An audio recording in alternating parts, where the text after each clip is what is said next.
आणि बुलढाण्याचे खासदार प्रतापराव जाधव हे आता केंद्रात राज्यमंत्री बनलेत। ओएसिस फर्टिलिटीच्या तज्ञांनी IVF उपचार पद्धतीद्वारे 1 लाखांहून अधिक जोडप्यांना मातृत्व प्राप्तीचा आनंद दिला आहे।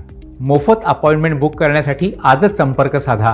मात्र बुलढाण्यामधल्या कार्यकर्त्यांना प्रतापराव जाधव कॅबिनेट मंत्री होतील अशी अपेक्षा होती। मात्र त्यांना राज्यमंत्रीपद दिलं गेल्यामुळे कार्यकर्त्यांचा काहीसा अपेक्षाभंग झालाय, हिरमोड झालाय। प्रतापराव जाधव दिल्लीतनं संत गजानन महाराजांच्या समाधीचं दर्शन घेण्यासाठी येतात। राज्यमंत्री प्रतापराव जाधव यांच्या स्वागतासाठी शेगाव शहरात कार्यकर्त्यांनी मोठी बॅनरबाजी केली आहे। बॅनरवरती प्रतापरावांचा उल्लेख राज्यमंत्री नाही तर कॅबिनेट मंत्री असा आहे, त्यामुळे सर्वांच्याच भुवया उंचावल्यात।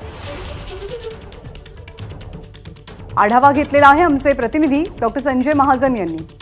बुलढाण्याचे खासदार प्रतापराव जाधव यांनी केंद्रीय राज्यमंत्री पदाची शपथ घेतल्यानंतर उद्या ते पहिल्यांदाच बुलढाणा जिल्ह्यात येणार आहे। दिल्लीवरून सरळ ते श्री संत गजानन महाराजांच्या समाधीचं दर्शन घेणार आहे।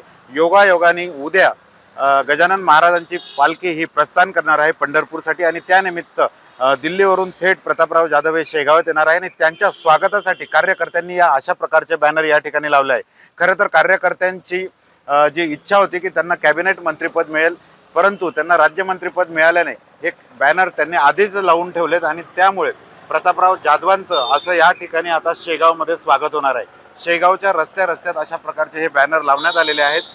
प्रतापराव जाधव यांना कॅबिनेट मंत्रीपद मिळाल्याबद्दल हार्दिक अभिनंदन असाही हा मजकूर या ठिकाणी आपल्याला दिसत आहेत। या ठिकाणी फॉर्च्युनर, लाल दिव्याची फॉर्च्युनर सुद्धा त्यांनी दाखवली आहे। मोठ्या उत्साहात कार्यकर्ते आहेत आणि प्रतापराव जाधव हे दिल्लीवरून सरळ आता उद्या हे शेगाव येथे संत गजानन महाराजांना नतमस्तक होण्यासाठी येणार आहे। कॅमेरामन शांताराम तायडेसह doctor Sanjay Mahajan, ABP Majha, Shegaon. ABP माझा, उघडा डोळे बघा नीट।